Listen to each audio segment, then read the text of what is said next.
Hey, here's another bonus video.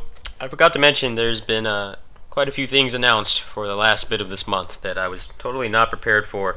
The first of which is that DFO is getting the female priest update on Tuesday. Now, you've heard my stance on the endgame and that, but I enjoy the leveling. I think it's fun. I mean, now that they have the whole Ancient Dungeon update, or the Infinite Difficulty update, you can get a pretty decent, piece of gear or set of gear in about a month. I think it takes, unless you have some kind of event that accelerates the process, like they have one going on right now. So I'm going to go ahead and make a mistress. I don't really care about the other classes. I might try out Inquisitor, but I was really disappointed when they announced that class at the DNF festival last year, and they kept announcing more classes. We thought that they were going to stop with 2 or 3. Then they got to the 4th one, and there was no monk equivalent. That's definitely the only male priest class I enjoy playing is the monk. So the mistress is like the closest you can get in terms of the style. They have a little bit of an air game, the air combos and stuff. So I'm gonna make one of those.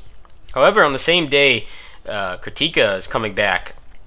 The English version is going to be open on the 27th, that same day, for people who bought the Founders Pack. So if you bought the Founders Pack, or I believe if you got a code from someone else, I don't know if the code gives you the early access or not. You'd have to probably ask them about that. They're going to be opening up as well. My problem with Kritika is just that it does not have controller support. I'm pretty terrible at the game because I'm just not used to playing on a keyboard and mouse. I don't play any games on keyboard and mouse but that. I'm going to probably check that out to at least get some of my names claimed. They haven't really said too much about what changes they're going to make, if the fatigue system has been changed, or some of the issues people had with the way that the items are sold. I don't know if any of that's going to be changed. They said that they're going to announce that at a later date, so since it's on Tuesday, I'm assuming probably Monday morning or something they're going to talk about that. Apparently they've made quite a few changes, so I will be checking out both. I'm probably going to do both of those on stream. Maybe before or after lunch. I'll have to decide a date. Obviously, streaming's not really a source of income for me. It's just something fun I do. Sometimes I turn it on. People want to see the process that goes through the videos, or they just want to talk or listen to my music. I do have some pretty nice playlists that I play for DFO, PSO2, and Kritika. So if you're interested in that, you can go ahead and come by. I'm probably going to burn through the Mistress Fatigue, which should probably only take about an hour and a half, especially with I have a 7-day Neo Premium contract, so I don't know how long that will take. And then I'll probably check out Kritika, and we'll go from there. So you can come by. That's probably what I'm going to be doing throughout the most of July.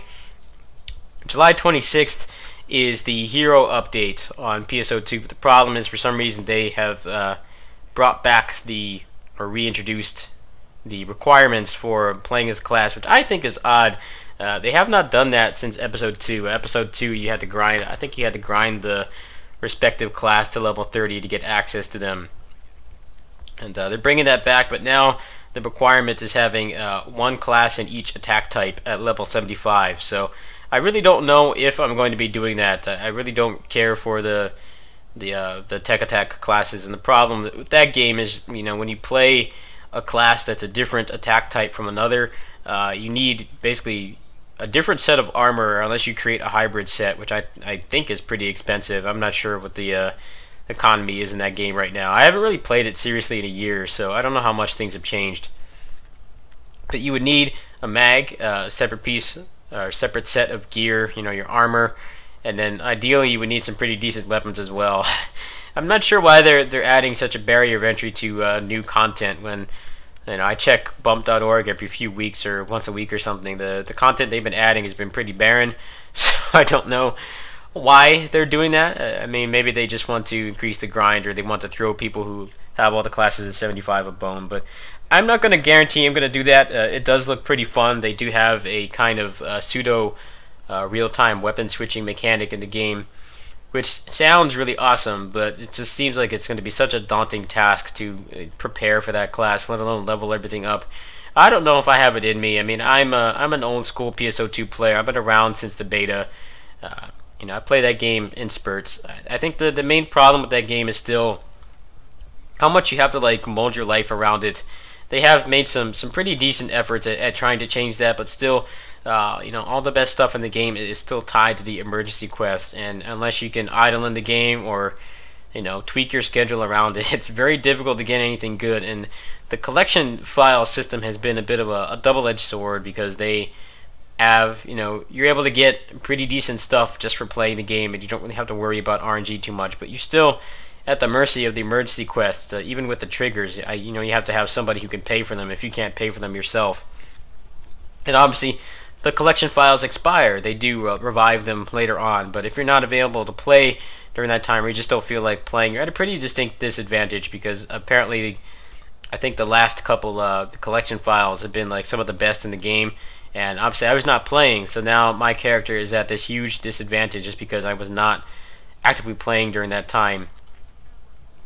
But that goes into my other problem with that game, is just the how boring the weapons are. They feel a lot like the 90 cap DFO weapons, where they're all just base damage increasers, which is I've never considered interesting. It's great if you're just playing for numbers, but I think it's really cool when a weapon actively changes how you play, if it changes a moveset or something. Obviously, some of the damage modifier weapons do change. They make it so if you don't get hit, you get a pretty big damage buff. I think that is pretty interesting, but it's still relatively boring compared to just having something more interesting.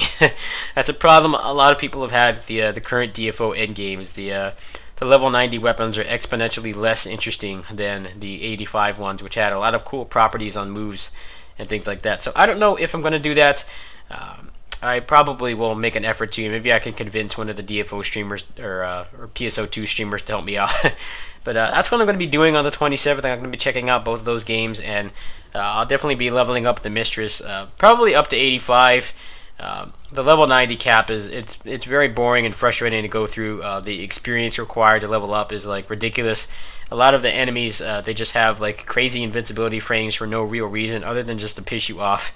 So I'm probably going to go to 85 and go from there. Anyway, I'll catch you guys on the stream. Peace.